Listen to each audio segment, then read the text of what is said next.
வயிறு சுருங்கி விரிஞ்சாலே பல நோய் வராதுன்னு சொல்றாங்க பல பேர். ஓகே, நம்ம டாபிக் வருவோம். புற்றுநோய்ங்கிறது நான் சின்ன வயசா இருக்கும் போதெல்லாம் ரொம்ப கொடிய நோய். அது வந்து ரொம்ப ரேரா தான் வரும், எல்லா இடத்துலையும் இருக்காது. ஆனா இப்ப கேன்சருங்கிறது ரொம்ப காமன் ஆயிடுச்சு. கேன்சருக்குன்னு ரிசர்ச் இன்ஸ்டியூட் இருக்கு, கேன்சருக்குன்னு பல தனிப்பட்ட ஹாஸ்பிட்டல் இருக்கு. எல்லாமே தனித்தனியா வைக்கிறாங்க. அப்படின்னா கேன்சர் வளர்ந்துட்டு இருக்குன்னு அர்த்தம் இல்லைங்களா? இயற்கை மருத்துவ காலேஜ் நிறைய வருதுன்னு அர்த்தம், அதை பத்தி விழிப்புணர்வு வருதுன்னு அர்த்தம். அப்ப கேன்சர் நிறைய ஹாஸ்பிட்டல் வருதுன்னு அர்த்தம், கேன்சர் பேர் அதிகமாகிட்டு அர்த்தம். கேன்சரை கண்டுபிடிச்சு அதை கம்மி பண்றதுக்கு எந்த மருத்துவமனையும் கிடையாது. கேன்சர் நோயாளிகளுக்கு ஒரு இருப்பிடமா தான் இருந்துட்டு இருக்கு ஹாஸ்பிட்டல் இல்லைங்களா? அதான் உண்மை. அப்ப கேன்சர், நான் ஏன் கேன்சரை பத்தி பேச போறேன் அப்படின்னா, மற்ற நோய் எல்லாமே வந்து உடம்பினுடைய ஒரு ஒரு எக்ஸ்பிரஷன், ஒரு வெளி காமிக்கிற ஒரு விதம். டயபெட்டிஸ் வந்திருக்கு அப்படின்னா, சர்க்கரை வியாதி வந்திருக்குன்னா, உங்க உடம்புல சர்க்கரைய மெட்டபாலிசம், அதாவது சர்க்கரையை வந்து பலப்படுத்தக்கூடிய ஒரு சக்தி இல்லை உடம்புல. அதை வந்து சர்க்கரை வியாதின்னு சொல்றோம். பிளட் ப்ரெஷர் அதிகமா இருக்கு, ரத்த கொதிப்பு இருக்கு அப்படின்னு அர்த்தம். ரத்தம் ஒரு அளவுக்கு தான் ப்ரெஷர் இருக்கணும். அது அதிகமாகும் போது அது ஏதோ மெக்கானிசம் வந்து தப்பாயிருக்குன்னு அர்த்தம். இதெல்லாம் வந்து ஒவ்வொரு மெக்கானிசத்தோடையது. ஆனா கேன்சருக்கு என்ன ஒரு ஸ்பெஷாலிட்டி அப்படின்னு பாத்தீங்கன்னா, உங்க உடம்பே கன்ஃபியூஸ் ஆகி என்ன செய்யறதே தெரியாம வர்றதுதான் கேன்சர். கேன்சர் வர்ற யாருக்குமே அவங்க பர்மிஷன் இல்லாம கேன்சர் வராது. உங்களை பல பேர் கேன்சர் இருக்கலாம், இல்ல உங்க சொந்தக்காரங்க யாருக்கா இருக்கலாம், ஃப்ரெண்ட்ஸ் இருக்கலாம். ஒண்ணு மட்டும் ஞாபகம் வச்சுங்க, இயற்கை விதிகளை அவமதித்து, உடம்பில் இருந்து வரும் சில அறிகுறிகளை அவமதித்து, அப்படிப்பட்டவங்களுக்கு மட்டும்தான் கேன்சர் வருது. இயற்கை அவமதிக்காம கேன்சர் வராது. சரி, அது என்னதுங்கிறத நம்ம பிற்பாடு பார்ப்போம். அப்படிப்பட்ட கேன்சர் வர்றதுக்கு பல காரணங்கள் இருக்கு. நம்ம தினம் செய்யறதுலே பல காரணங்கள் இருக்கு. சரி, கேன்சர்னா என்னது? மற்றெல்லாம் வந்து ஒன்று வேலை செய்யல, அதிகமாக வேலை செய்யறது நோயின்னு சொல்றோம். அப்போ கேன்சர்னா என்னது? இது அது ஒரு வேலை செய்யறதுனா அதிகமாக வேலை செய்யும். என்னன்னா கட்டி, எல்லா கேன்சரும் கட்டியாக தான் வரும், கட்டி இல்லாமல் கேன்சர் வராது. ஆனால் எல்லா கட்டியும் கேன்சர் கிடையாது. ஆனால் எந்த ஒரு சாதாரண கட்டியும் புற்றுநோயா மாறக்கூடும். இதுதான் கேன்சர்னா இதுதான், வேற எதுவும் அதிகமாலாம் ஒன்றும் பெருசாக கிடையாது. கேன்சரா கட்டி தான். சரி, இந்த கட்டி ஏன் வருது, எப்படி வருது, எங்கிருந்து வருது? இப்போ உதாரணத்துக்கு நம்ம சாப்பிட்ற எல்லா பொருளையுமே நம்ம உடம்புல ஒட்டக்கூடிய சில பொருள் இருக்கு, தேவையில்லாத சில பொருள் இருக்கு. இப்போ நம்ம ஒரு சமையல் செய்யறோம், மிளகா போடுறோம், ஆனால் மிளகாய் சாப்பிடல, உரம் எடுத்து வச்சிடறோம். ஆனால் மிளகா தேவை சமையலுக்கு இல்லைங்களா? அது மாதிரி எல்லா ஒரு உணவுப் பொருளையும் தேவையில்லாத பொருள் சில கலந்து இருக்கும். அதை உடம்பு வெளியேற்றி ஆகணும். தினமும் உடல் பல கழிவுகளை வெளியேற்றி கொண்டே இருக்கின்றது. அது மூச்சா இருக்கலாம், வியர்வையா இருக்கலாம், காதுல மெழுகு வரும், கண்ணில் பீழ வரும், நம்ம மூத்திரம் போறோம், வெளிக்கு போறோம், வாந்தி வருது, ஏப்பம் வருது, இது எல்லாமே வெளியேற்றம் தான். வெளியேறிக்கொண்டே இருக்கணும். பெண்களுக்கு மாதம் 3 நாள் வெளியேற்றம் தானே, வெளியேறிக்கொண்டே இருக்க வேண்டும். எல்லா அனிமல்ஸ், எல்லா விலங்குகளும் உடம்பை சுத்தப்படுத்திட்டே தான் இருக்குது. பாத்துறீங்களா? ஈ கூட எங்க அசிங்கத்துல போடுற ஈ கூட கால சுத்தம் பண்ணிட்டு தான் இருக்கும். பாத்துருப்பீங்களே, சுத்தம் பண்ணிக்கொண்டே இருக்கும். மனுஷன் மட்டும்தான் அழுக்கா இருக்கான், உள்ளார வெளியில மட்டும்தான் அழகா இருக்கான். அந்த வெளியேற்றத்தை தடுக்கும் போது கழிவு தேக்கம், வெளியேறாத கழிவு தேக்கம். கிளாஸ்ல உட்காந்துருக்கீங்க, உங்களுக்கு அர்ஜென்ட்டா டாய்லெட் வருது, ஏதோ ஒரு வாந்தி வருது, போக முடியல, அடக்கிடுறீங்க. தும்மல் வருது, சத்தம் வருது, அடக்கிடுறீங்க. கேஸ் வருது, அடக்கிடுறோம். ஏன்? பாஸ் உட்காந்துருப்பாரு, டர் சத்தம் வந்தா எப்படி இருக்கும்? அடக்கிடுறான். எல்லா அடக்கமும் கழிவு தேக்கம் என்பது வியாதி, கழிவு நீக்கம் என்பது சிகிச்சை. இந்த இடத்துல குப்பையா இருந்தா அது குப்பை, சுத்தம் மட்டும்தான் சுத்தம். அதுக்கு வித்தியெல்லாம் ஒன்றும் தேவையில்லை. இன்னொன்று தெரிஞ்சுங்க, டாக்டர் தான் குணப்படுத்தணும்னு நினைக்காதீங்க.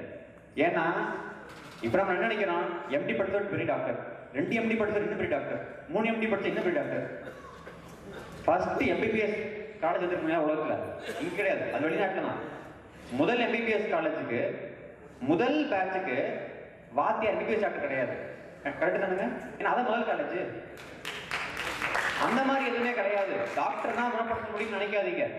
For the first MBBS college in the world, for the first batch, the first lecturer was not MBBS doctor.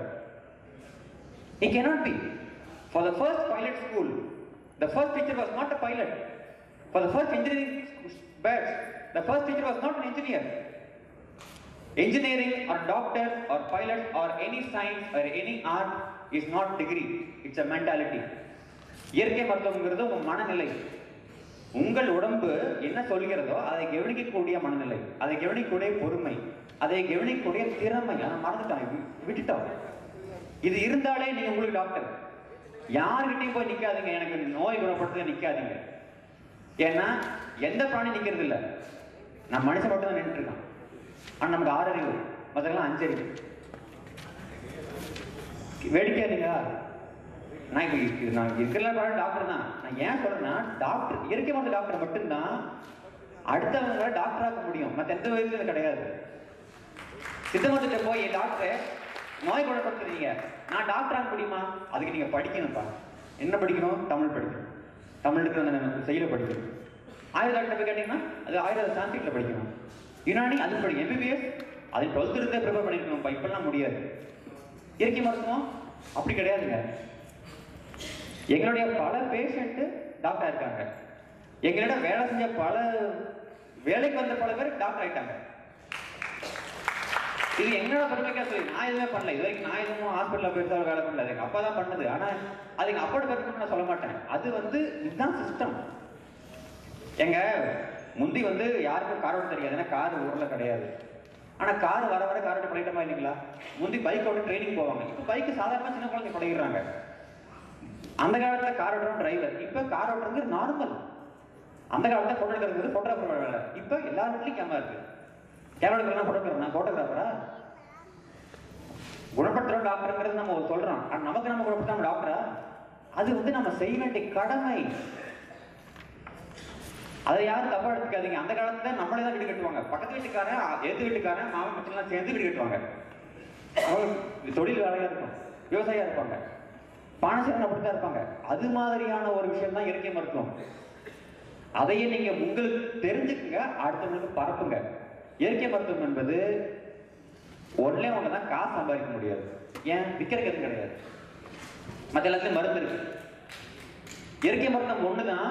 Thiruvalluvar சொன்ன மருத்துவம், என் தந்தை சொன்னதும் அதுதான். நம்ம நாட்டு தந்தை காந்தி சொன்னதும் அதுதான். உலக தந்தையில எல்லாரும் சொன்னதும் அதுதான். இயற்கை மருத்துவ தவிர எதையுமே எந்த பெரிய ஞானிகளும் சொன்னது கிடையாது. ஜீவன் சித்த மருத்துவ சொல்ல, ஆயுர்வேத சொல்ல, முகமது நபிகள் ஆயுர்வேத சொல்ல, சித்த மருத்துவ சொல்ல, MBBS சொல்ல. அவங்க சொன்னதெல்லாம் இயற்கை மருத்துவம் தான். ஏன் இயற்கை மருத்துவம் என்ன அப்படின்னா, இயற்கை மருத்துவம் என்பது திருக்குறள் இருக்கு. 9 அதிகாரத்தை பார்த்தீங்கன்னா, மருத்துவ அதிகாரத்தை பார்த்தீங்கன்னா இருக்கு. நீங்க சாப்பிட்டது என்ன, அது ஜீரணமாச்சா, அது வெளியே போயிருச்சா, இதை நீங்க பார்த்து நீங்க சாப்பிட்டீங்கனாலே உங்களுக்கு டாக்டர் தேவையில்லை, நீங்க தான் டாக்டர். அப்ப உங்க உடம்பு வெளிப்படுத்துகின்ற நோயும் அப்படித்தான். டயபெட்டிஸ், சுகர், பிபி, ஆஸ்துமா, உங்க பிளட் பிரஷர், கால் வலி, முதுகு வலி, இந்த மாதிரி நோய்களுக்கும் மருத்துவம் உங்களிடம் தான் இருக்கிறது. இது மாதிரி இல்லாம உடம்பே கன்ஃபியூஸ் ஆகிற விஷயம் ஒரு விஷயம் கேன்சர். இன்னொரு விஷயம் தெரியுங்களா? கேன்சரோட கொடிய நோய் ஒன்று இருக்கு. அது தெரியுங்களா உங்க யாருக்காவது? மலச்சிக்கல். மலச்சிக்கல் அதுக்கு காரணம் எய்ட்ஸ் இல்லைங்க. எய்ட்ஸ் இல்லை, மலச்சிக்கல் காரணம். அது எல்லாத்துக்கும் அடிப்படை. மலச்சிக்கல் இல்லாம நோய் வராது. அதாவது நான் நீங்க நோய் பேரை யோசிக்காதீங்க. உடம்பு வெளிப்படுத்துகின்ற ஒண்ணு, உடம்பு கன்ஃபியூஸ் ஆகிற ஒண்ணு கேன்சர். அதுக்கு மீறி உடம்பே தன் இயக்கத்தை நிறுத்திக் கொள்வது, அது என்னன்னு அப்புறமா சொல்றேன். இல்ல நீங்க ரொம்ப யோசிக்காதீங்க, நான் அப்புறமா சொல்றேன். ரொம்ப சிம்பிளான விஷயம், ஆனா யாரும் யோசிக்க மாட்டேங்க. சொல்றேன். சரி, இப்ப கேன்சர் பத்தி பார்ப்போம். இப்ப கேன்சர் எப்படி வருது, எங்கிருந்து வருது? நம்ம சொன்னோம் கழிவு தேக்கம் என்பது வியாதின்னு சொன்னோம். அப்ப கழிவு தேக்கம் எப்படி கேன்சரா மாறுது? கழிவு தேக்கம் தானே. அப்ப மலச்சிக்கல் தானே டயபெட்டிஸ் வருதுன்னு சொல்றீங்க, பிபி வருதுன்னு சொல்றீங்க. அப்ப ஏன் கேன்சர் மட்டும் வித்தியாசமா வருது? என்னன்னாங்க, இப்போ ஒரு கழிவு இருக்கு, அது உங்க மூச்சு குழாயில் இருக்கலாம், இல்ல உங்க குடல்ல இருக்கலாம், எங்கேயோ ஒரு கழிவு இருக்கு. எல்லாமே டிரான்ஸ்போர்ட். நம்ம இதுல மூவிங் வெஹிக்கிள் ரத்தம் தான். ரத்தம் கொட்டும், குடல் ரத்தம் நியூட்ரிஷன் கொட்டும், சத்துக்கள் ரத்தத்துல தான் இருக்குது, காற்று ரத்தத்துலாம் போகுது, எல்லாமே ரத்தம் தான் போயிட்டு இருக்கு. இப்ப இதுல ஒரு கழிவு இருக்கு. இது உருமாற்ற முடியாமல் இருந்தால் லிவர்ல போய் எல்லாமே உருமாறிடும், கிட்னில போய் தண்ணி வெளியே போயிடும், பெருங்குடல்ல போய் சால்டெல்லாம் வெளியில போயிடும். உருமாற்ற முடியாத ஒரு விஷயம் லிவர்ல போய் உருமாற்ற முடியாதுன்னு சில கொதி வந்துருச்சுன்னா ரத்தம் என்ன செய்யறது தெரியாது. அதை கொண்டு போய் போக முடியாது. ஏன்? மூளையை பாதித்துவிடும், கண்ணை பாதித்துவிடும், இருதயத்தை பாதித்துவிடும், எல்லா உறுப்புகளையும் பாதிச்சிடும். ரத்தம் என்ன செய்யும்னா என்ன பண்றது தெரியல. சரி, எந்த ரத்த ஓட்டம் கம்மியா இருக்கோ, எந்த உறுப்புக்கு வேலை இல்லையோ அங்க கொண்டு போய் இப்பத்துக்கு ஸ்டாக் வெயி, நாளைக்கு பார்த்துக்கலாம் அப்படின்னு ஆரம்பிக்கும் உடம்பு. ரத்தம் என்ன செய்யுதுங்க? உடம்புல வைக்குது. இந்த உறுப்புகள்ல என்ன உறுப்புன்னு சொல்றேன் பாருங்க. பெண்களுக்கு 4 உறுப்பு, ஆண்களுக்கு 1 உறுப்பு. கேன்சர் அங்கதான் அதிகமா வரும். பெண்களுக்கு மார்பகம், யூட்ரஸ், ஓவரி, செர்விக்ஸ், 4 கேன்சர். ஏன் இந்த உறுப்பு ஒரு பொண்ணுக்கு, ஒரு பொம்பளைக்கு 10 குழந்தை பிறந்தாலும் வருஷத்தோட வேலை எவ்வளவு? இந்த உறுப்புக்கெல்லாம் 10 வருஷம் தானே வேலை, அப்புறம் சும்மா தான் இருக்கு. அப்ப அங்க விட்டு தான் வைக்கும். ஆண்களுக்கு ப்ராஸ்டேட், அப்புறம் இந்த நாக்கு கேன்சர் வருது, தொண்டை கேன்சர் வருது. இதெல்லாம் வந்து பான்றாங்க, இந்த கொழுப்பு எடுத்து பண்றாங்க வேலை, அதனால வருது. அது வேற. நம்ம பேசுறது நார்மல் பீப்புளை பத்தி, அவங்க அப்நார்மல் கேஸ், அதை பத்தி பேசல. இதுக்கு வர்ற காரணம் இது, இந்த மாதிரிலாம் கழிவுகள்லாம் இங்க தேங்குது. சரி, ஏன் தேக்கி வைக்குது அப்படின்னா, இன்னைக்கு நம்ம கிரைண்டர் ஓடுது, நாளைக்கு அண்ணன் லீவ் விடுவாரு, அப்ப கிளீன் பண்ணிக்கலாம் வைக்குது. நம்ம சமைக்கும் போதா போய் சுத்தம் பண்றோம் வீட்டை, பொங்கல் அன்னைக்கு எல்லாத்தையும் லீவ் போட்டு சுத்தம் பண்றது பெருசா வேலையை செய்யறோம். அப்புறம் தான் வள்ளி அடிக்கணும் இல்லைங்களா? அதெல்லாம் நினைச்சிட்டு இருக்கோம், சரி நம்ம அண்ணாத்த லீவ் போடுவாரு. லீவே முடிஞ்சது இல்லை. 3 days இருந்தது அந்த காலத்துல. இப்போ 6 days, 6 times 7 times ஆயிடுச்சு சாப்பிடுறது ஒரு நாளைக்கு.